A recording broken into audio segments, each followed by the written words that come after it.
Okay, welcome back to part 3. This is the last part in the series in the tutorial. We have our gator. The one thing that I didn't do in the last part, I had the gator original. Let me open that back up.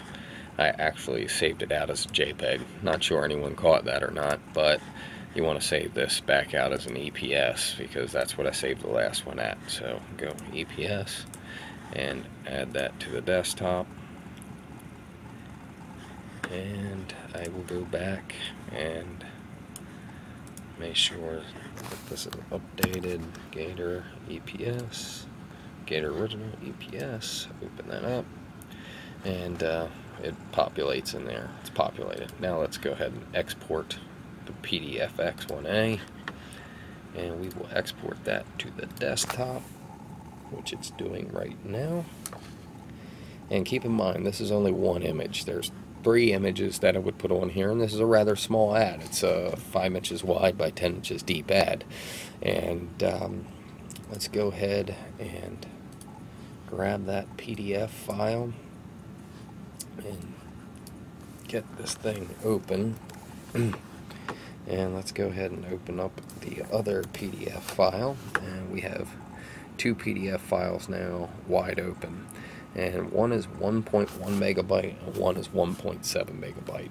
And here's the other thing, I did use PDF X1A, so it does a better job than most other presets of compressing files.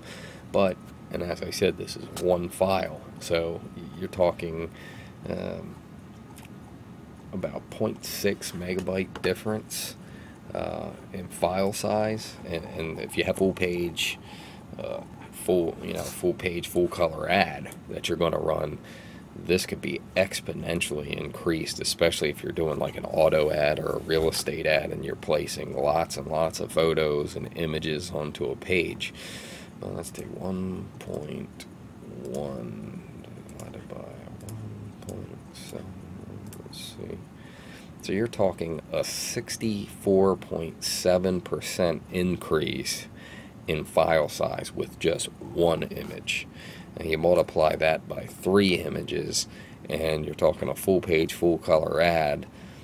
You can really start to add a lot of megabytes, a lot of file size, and this will do some damage on a rip.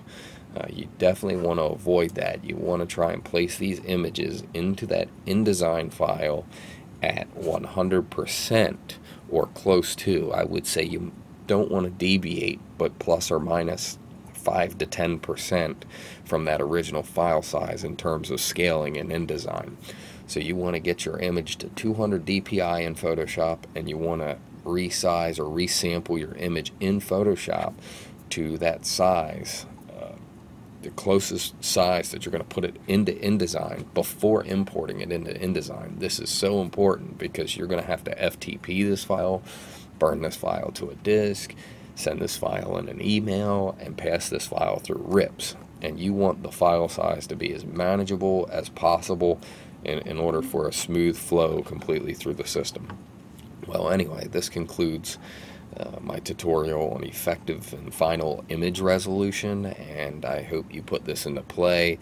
Your printers and publishers will love you for this, and this same thing goes for not just newsprint, but it will work in a commercial world. It's just your DPI, instead of 200, will be 300, and this is a good practice to start prepping all your files for commercial and newsprint work. So whether you're printing on some sort of a stock or on newsprint ground wood type stock on a ultra thin paper, this is a practice you definitely want to get into the habit of doing. Your printers will love you. Check back for some of my other tutorials, and like I said, I really hope that you can put this into play.